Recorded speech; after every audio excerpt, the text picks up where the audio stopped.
everyone, and thank you for joining us for Studio 512 today. Artly World is creating connection, dignity, and belonging for older adults with its Joy for Seniors exhibition, which is now on display at the Capitol. Executive Director Roshan Manjunath is here to tell us more. Roshan, good morning. Good morning. Thank you for having me. Thank you for being here. Tell us about this new exhibition called Joy for Seniors. What's the idea here? Oh, it's an effort to remind people that we can't forget our seniors. And it's a wonderful celebration of what people can accomplish if they put their heart and soul into it.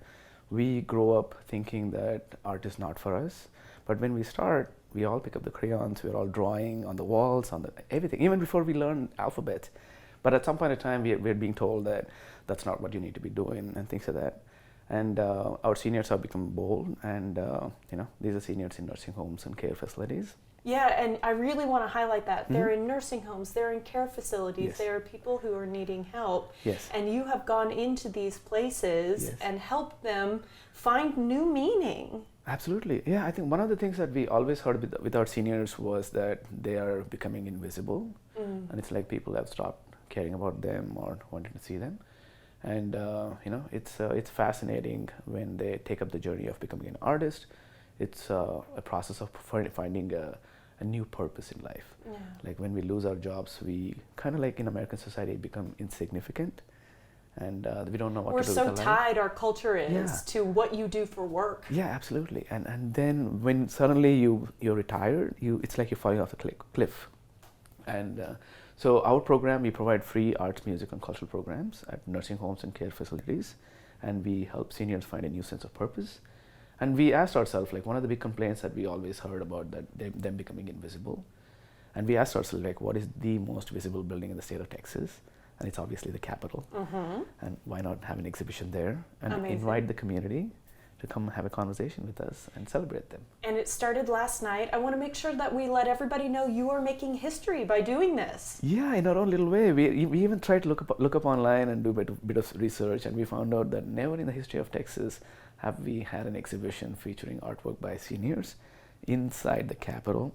And we're Amazing. doing this for a whole week. And it's going to be a fun journey to showcase their artwork, their stories. I love it. And how does this create opportunity, for those who wouldn't have otherwise had it? You're talking about the seniors, or you're talking about the community? Seniors, yeah. But also, let's touch on the community while we're here. Yeah, the community is important because isolation is a big problem in our community, and it pervades across generations, and that's because we are a little lopsided over the idea of pursuing pleasure, and but in life you can only eat so many chocolate bars, or you can go to bars so many times, but happiness is something that is exponential. And there is something inside of us that when you do something for somebody that is selfless, you just light up and you're happy and you're excited about it. And regardless of how later in life you remember it, it'll still make you happy. You could be listening to people telling stories about, for example, like buying a car for their parents or buying a house for their family and things like that. And if you expand that circle a little bit bigger to community members, because you live in the same community, and do something selfless to somebody else, you can imagine that same feeling that you get when you watch a video where a homeless person is being helped, or if a family member gives somebody something really pricey to a family member, and the same thing can be exponentially happier in terms of experience when you go out to the community and do it yourself. Yeah. And that ties back into the idea of isolation. This solves the problem of isolation by creating opportunities for conversations between seniors who've been forgotten in the nursing homes and people who've been forgotten by their own practices, their own lifestyles on social media and so on. And we are trying to bridge that gap and create that intergenerational conversations and light up the idea of community, make everybody happy. I think that's wonderful. Okay, we're going to listen to two of the artists who are Yeah. actually in the exhibition. Let's go ahead and take a listen right now. But when you can have your artwork displayed at the capital city, at the Capitol in the capital city, that says something.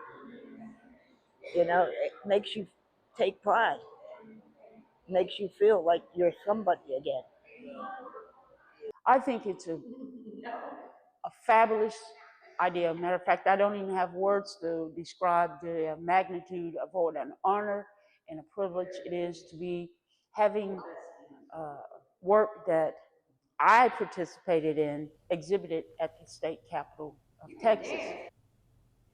What I hear when I listen to those artists is a lot of pride. How do you feel listening to what they have to say? It has humbled me coming here as an immigrant and making a life for myself. And when I came here, total strangers would help me out. It didn't matter if they were black, white, yellow, brown. Everybody would be inviting me to their homes and like come over for dinner. And I was pleasantly surprised. I would find a group of people. They'd be like, "Oh, this guy's from India, and he's running a startup. Help him out." It's not even an option. So I was so amazed and inspired and surprised, because you don't expect that when you're coming from a foreign country and you're meeting total strangers. And Texas is friendly. yes, absolutely. And that's one of the reasons why I've continued volunteering and getting engaging in the community and figuring out ways how we can weave ourselves within the community. And that just came to, it's very humbling to see the fruits of the work. We've been doing this for 14 years. And I've grown a lot.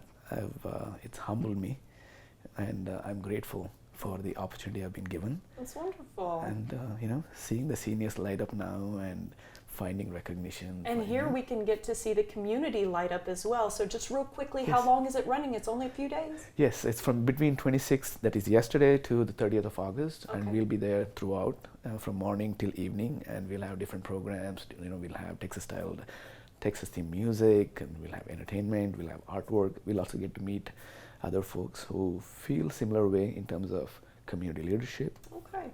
Sounds good to me, Roshan. Thank you so much for your time. And thank you for what you do. This is incredible. Thanks. The exhibition only lasts for a few more days, as you heard there. Learn more about it at artleyworld.org/capital.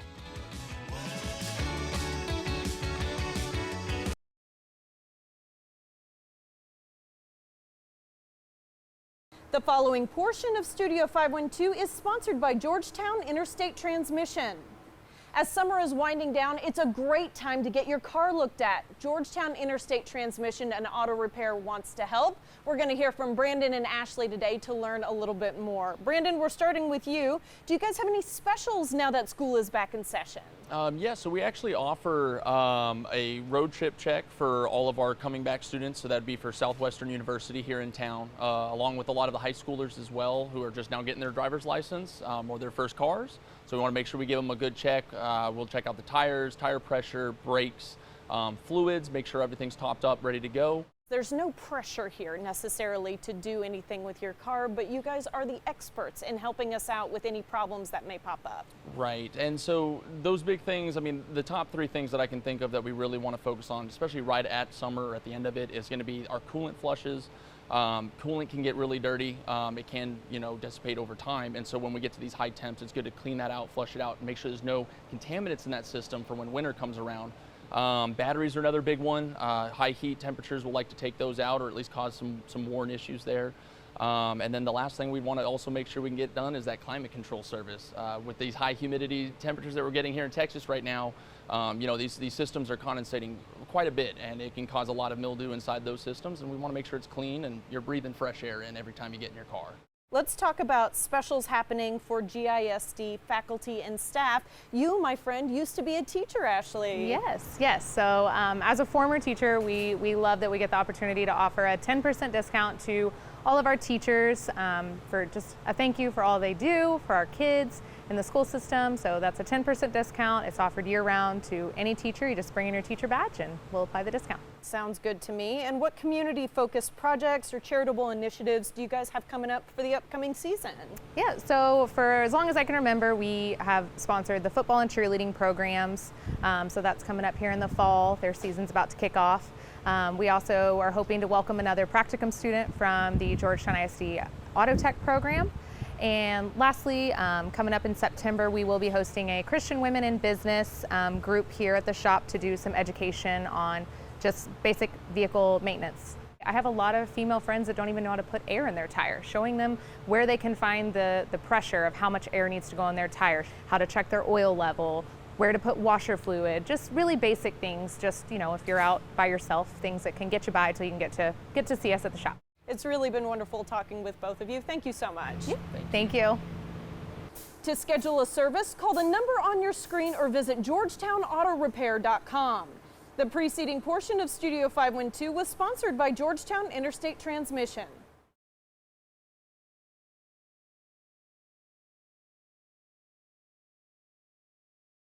The following portion of Studio 512 is sponsored by A Good Morning Tree Service. No matter how big or small the job is, A Good Morning Tree Service is ready to help you beautify your property. Tracy Allison and Carlos Chaz Leva are here to tell us more. And Tracy, we're starting with you. If someone called you up today or right now for an estimate, what does that look like? They call, we answer the phone. Lovely ladies at our office get your name, address, telephone number, email, and what is important, what's going on in your property that you need, how many trees, and then when a good time and a good 2-hour window, we always call on the way to make sure that you're there, that we can answer as many questions as possible. If you don't have time, you want us to swing by and what we call a drive-by, we put it on when we're close by. Tracy, I'd like to hear about a few tips you provide to most customers, and you told me that it starts with a term I've never heard before called root flare. What are we talking about? Yes, so normally as soon as I get on your property, I immediately knock on your door and I look at root flares and just how the tree was planted in the first place and how it is there. And it's so important so you don't get decay at the base. You want to make sure that all of your root flares are exposed, that they don't have mulch building up around the trunk.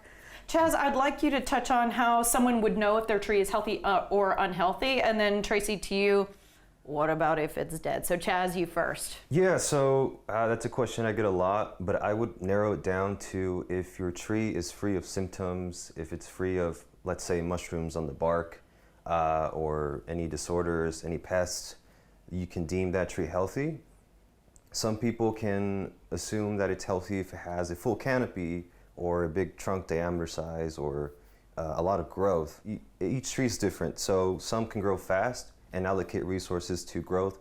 Live sounding trunks sound like there's something behind it, but hollow or empty or dead, no liquid inside of it. It sounds very, very hollow, and I tap it half the time to figure it out. But if it is dead, it snaps and it breaks. And so the easiest way for folks to get started, give us a call. Every property is different. Happy to swing out, take a look, and tell you what we see. Maybe there's a crack in it that you don't see. Maybe hear a creak in it. Maybe you think that it's swaying. I've gone out to job sites before and they're like, I think the tree's swaying, and it is. And that thing is uprooting.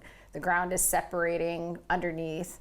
this is when we call in the professionals. Yeah. Okay, we'll have to leave it there, y'all. We appreciate your time. Thank you. Thank you. No problem. Thank you. Learn more at goodmorningtreeservice.com. The preceding portion of Studio 512 was sponsored by A Good Morning Tree Service.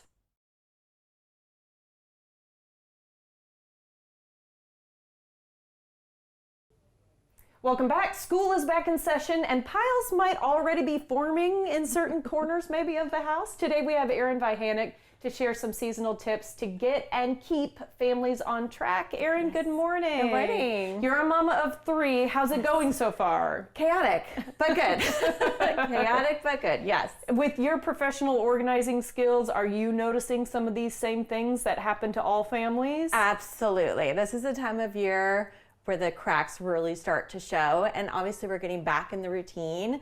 Sometimes we're carrying old habits from last year into this new year, and maybe we want to make some changes. Oh, good point. Okay, so first of all, a backpack drop zone. That's your Yes. number one suggestion. Number one thing. So, for example, I always recommend get the backpack off the floor. Nobody wants to be tripping over backpacks when you walk in the door. So you don't have to have a big fancy mudroom. These command hooks are very simple. They hold up to 10 pounds, which should accommodate most backpacks. So just put one of those on the wall, get the backpacks up off the floor. That way they are there in the morning when the morning rush hits. Grab it and move on. Same with water bottles, lunch boxes, anything else that's coming home every day that then needs to be reused the next day. I was going to say, what is your suggestion on things that need to be unpacked and repacked, like those water bottles? Yeah, make it a habit. So when they walk in from school every day, have the same expectation. Backpack gets hung up, lunchbox to the kitchen, as well as the water bottle. That way everybody knows where everything is. makes it into the dishwasher, and then in the morning it has a place as well, so that everybody can find it and get out the door. And get out the door, because Yes. that's the biggest challenge. That is in the biggest morning, one. isn't Yes. it? Especially because some kids might be in different schools, you might have different start times, all of that different stuff. So trying to make it as easy as possible for parents, that's what we're Absolutely. about. Okay, now talk to me about paperwork, Yes. because this starts to get really important. You have slips that come home that need to be signed by mom or dad, or potential homework that kids need to do. Tell me about it. Yeah, really, the way I look at it is paperwork falls into 3 different categories. It falls into action, which is anything that needs action from me or my kids. So you mentioned homework. That could be homework for the kids that's due the next day. It could be a field trip permission slip.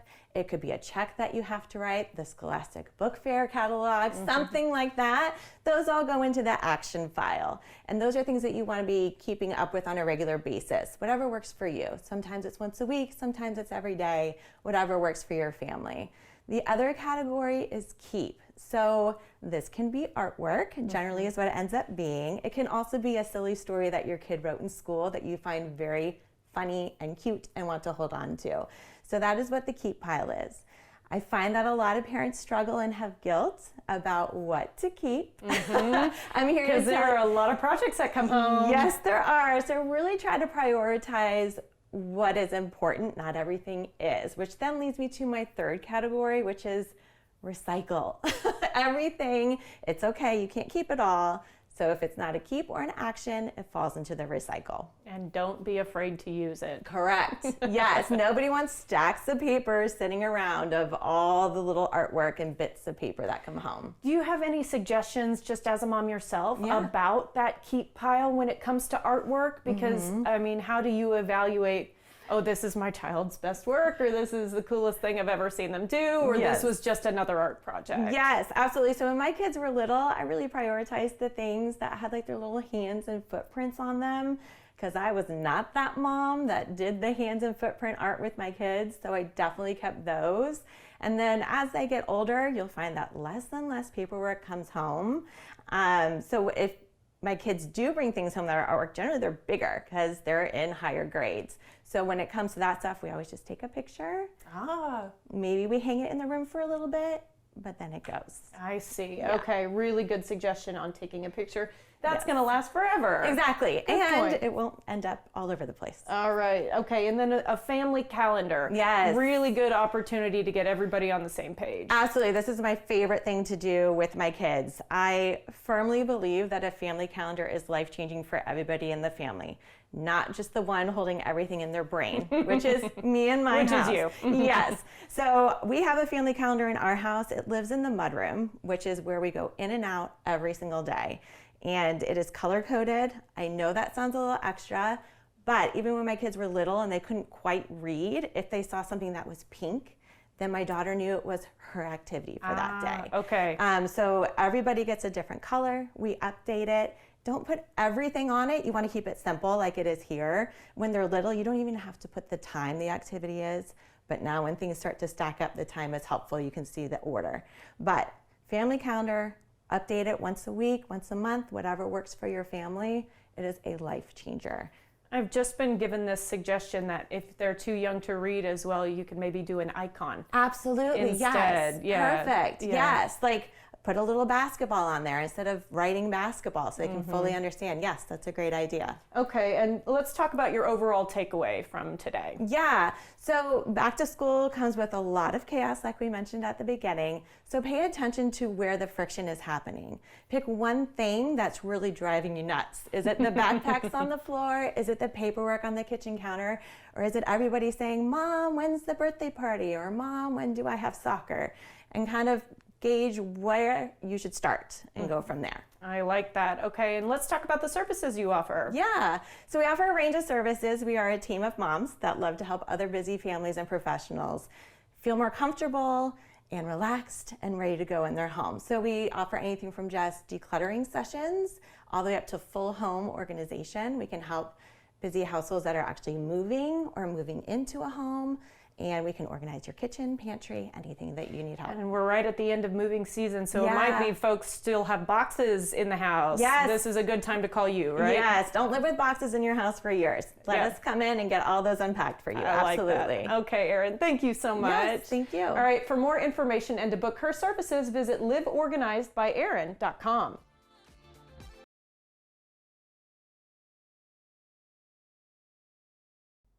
Studio 512 is celebrating this morning. We've got an anniversary to share. Tony and Nancy Ziegler are celebrating 52 years together on August 30th. Tony and Nancy, your daughters, say, thank you for showing us what a true lasting partnership looks like. May your anchor remain steady, your heart stay young, and your journey continue to be filled with the warmth of each other's company and continued love and laughter. What an adorable thing to say. All right, folks, if you've got something you'd like to celebrate, send it on over for a chance at an on-air shout-out. Studio 512 at KXAN.com.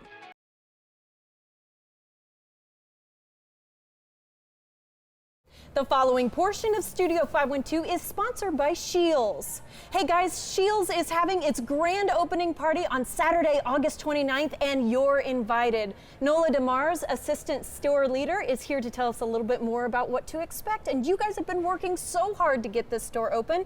First of all, congratulations. Thank you so much. We're super excited to be joining the community. Okay, you've got this grand opening party happening that's going to be going on Saturday, August 29th. Yes. Talk to me about why people would want to come out to it. Yeah, we are so excited. We have our parking lot party that's going to start at 7 a.m. We're going to have doors open at 9:30. Throughout the duration of the morning, we're going to have tons of different things that our customers can do. We're going to have a mechanical bull. We have our vendor partners that are going to be set up in the parking lot. We've got a DJ booth and a band, food trucks, coffee, and lots of other fun surprises. And this is all family friendly, is that right? 100%. Okay, yes. sounds good to me. Let's talk about who will be there. A lot of our different vendor partners that are going to be here set up with some local favorites, including Yeti, Burlebo, Tecovas, BPN, and Howler Brothers. I love all those brands, so that's some good news. Yes. All right, and it's going to be hot out there in the parking lot, so you guys have thought of ways to cool us down. Tell me about that. 100%, absolutely. We're going to have lots of different misting and cooling fans that are going to be placed throughout the parking lot,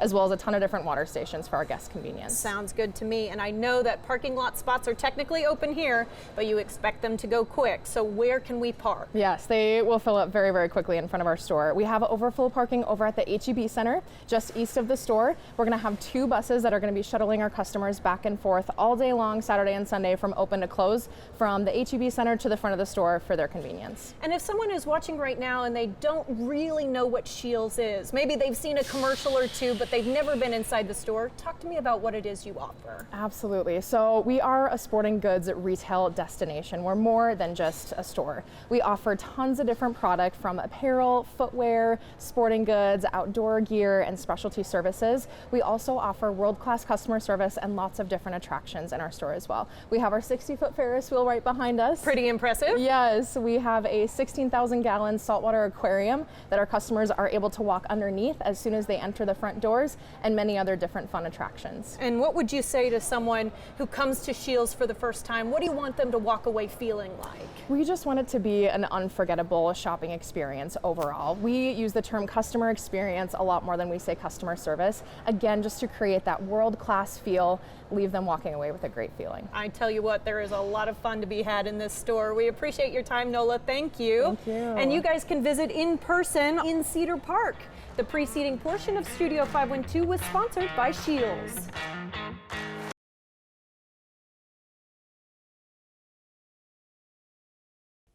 Welcome back, everybody. Book Days Texas is working to provide greater literacy access across the state, and the woman behind it all joins us now. It's founder Cassie Kincaid. Cassie, good morning. Good morning, Rosie. Thank you so much for having me. Thank you for being here. We were talking about Book Days, started 8 years ago. How do you bring books to life through Book Days? So Book Days is a literacy nonprofit dedicated to inspiring a love of reading in children, to create lasting memories, to spark imagination, and so kids will reach for books long after our events. We believe that reading shouldn't be a chore, it should be an adventure. Yeah, and I totally agree with that. And it changes kids' trajectories throughout their life. Absolutely. They have better graduation rates. They go to college more often. So talk to me about the need that you saw that you wanted book days to fill. Absolutely. So I was a preschool administrator for 6 years, and I just realized that I love children's books. They were imaginative and creative and take you back to your childhood. And so I started pairing kids' books with experiences, and little did I know that would meet a very unique solution, because in America we have a literacy crisis. But especially in Texas, 43% of fourth graders are not reading on basic levels. Wow, and that's almost half. Almost half. And you're thinking Texas is a thriving state, like should be at the top, but it's a big problem here. And as you mentioned, that affects the high school dropout rates, that affects the college rates, incarceration, and those that will live on welfare. So we're focusing on the children of Texas, but that is the future society and the workforce of Texas. Wow, that's a lot. And it seems so simple when we go back to just books. Yes. When you say adding experiences, what do you mean by experiences? So what a typical book day looks like is most people see big literacy events in the public schools as author visits. And what that looks like is usually the schools will bring in a children's book author and read to a few classes or a few grades. What we do is we work with the publishers to bring in mascot-sized costumes of some of the most famous children's books out there, right? The Rainbow Fish by Marcus Pfister, Pete the Cat by Eric Litwin and James Dean. So we bring these costumes in to do dynamic readings with the characters, with the kids, and then the kids get to come up, have a meet and greet, and take class pictures. So it's literally like the educational version of Disney World, bringing that to them. Oh, that's wonderful. And why do you feel like, seeing those characters in real life, getting to hug them if they want to, take a picture together, why does that change, the interaction these kids are having with books? Absolutely. So according to the Texas Pre-K guidelines, the first step to learning to read is getting a love of reading. And if we can inspire a love of reading in our students, they will become lifelong learners, and they will take that with them for the rest of their life. Tell me about Book Days Texas. Rosie, I am so excited about Book Days Texas. I am a lifelong Texas, and this state means everything to me. So Book Days Texas is a statewide initiative to inspire love of reading across 458 Title I schools across the entire state of Texas. That's a lot of schools. You guys are doing big work. It is. And we're so excited. So what this looks like is that we'll be bringing these events. The whole tour is based off of Pete the Cat and his 4 Groovy Buttons by Eric Litwin and James Dean, to bring these events to life for the kids, but also every student will receive a copy of the book, and they will have support during this tour with a state-of-the-art literacy library with professionals from around the world supporting their reading journey. And how important is it for a kid to have a book to call their own? Absolutely. There have been schools that I've worked with here in Austin ISD that they don't even have book fairs anymore because they do not have the finances to even buy a book. Oh, sorry to hear that, but something huge that you're doing. So this is going to be happening across the state. Is it over the next few months? It launches August of next year. Okay. But we are starting all the development for that. It has been several years in the making, but a statewide initiative takes that, doesn't it? It takes a little bit of time. I'm pretty impressed that you're doing it. Why is it so important to help kids learn to fall in love with reading, just as a personal, thought from you? Absolutely. I love education, and I have been given every chance to succeed in my journey. And so I want to be able to give that to the students of Texas. And it really all goes back to inspiring a love of reading, because education is everything and can take you anywhere. So true. And how can we help? That's the biggest thing here. You're a nonprofit organization. We want to be able to give you a little boost if we can. Thank you so much. We are looking for individuals, business partners, corporate partners who are looking to invest in the kids of Texas and the future of Texas, to sponsor schools. Rosie, this is not just a nonprofit program, it's a statewide movement. And movements, there's a place for everyone. So we're looking for school sponsors. School sponsors, Yes. okay. And people can still hop on board for this time next year? Oh, absolutely. Okay.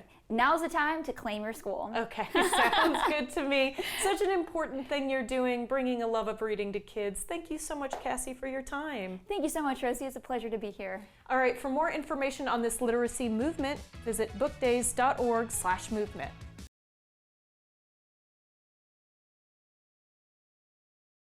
Joining us now are the authors of Luminaries, Women Leaders Who Light the Way Through the Round Rock Fire Foundation, Deidre Brownell and Sarah Talley. Y'all, good morning. Good morning. Good morning. All right, we're starting with you, Deidre. Talk to me about the Round Rock Fire Foundation and how y'all got started. The Round Rock Fire Foundation was started in honor of my daughter Bailey, who went through an extended illness and passed away when she was 23 years old. During her illness and after she passed, our fire family carried us, and we wouldn't be here if we had not had them to help us out during that time. So watching what they did for us, I knew that I wanted every fire family to have support the way that we had support. And that's how we created the Round Rock Fire Foundation. You said they went to the funeral home with you. They did. They mowed your yard. They played with your dogs. They did everything they can to support you in your time of grief. Yes, when I could not get out of bed and when I could only stare at a wall, we had firefighter personnel at our house handling everything. And that truly was sitting next to us at the funeral home and planning her funeral with us. They were able to get us a building. They were able to just do so much for us. And the care and the love that we got from the firefighter personnel is the reason that we were able to be here today, truly. And then that is my reason for wanting to be part of the Round Rock Fire Foundation. Yeah. You said it was planned at your table, your kitchen table. It was. We started the foundation sitting at our kitchen table.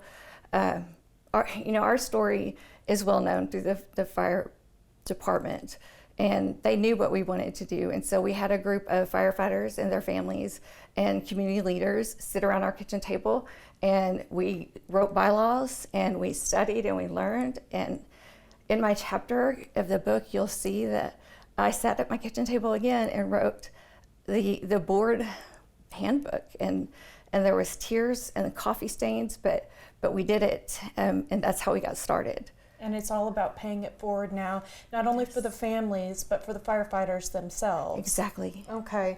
All right, Sarah, let's talk about Luminaries, Women Leaders Who Light the Way, and a little bit about what inspired this book. Yeah, so the book actually is a part of a larger picture. So Sulit Press is the company that did the book, and it's a multi-author book that Deidre and I were blessed to be a part of. So a number of women came in, talk about their experience and leadership and what brought them to where they are today and what hardships they went through and how they utilize what they've learned and grown from to build who they are now. So that's a part of what we did with our chapters. We took it from two very different perspectives. Mine is more about the perspective of living the fire life and what that looks like behind the scenes to build the conference that we run with my husband and I that benefits the foundation.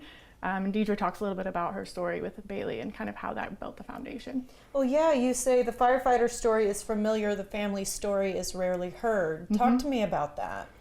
So I think a lot of what people think a fire family looks like, they have a good idea that what they see on TV, what that looks like, in their minds. I think what happens behind the scenes is a lot of what people miss. The revolving door that we live with, the moving target that we live with, the missed schedules, the reallocation of our lives all the time on a constant basis, I think is what people really don't see behind the scenes. And so the chapters in our book kind of relive that and kind of put that internally, what that looks like, what you go through all the time.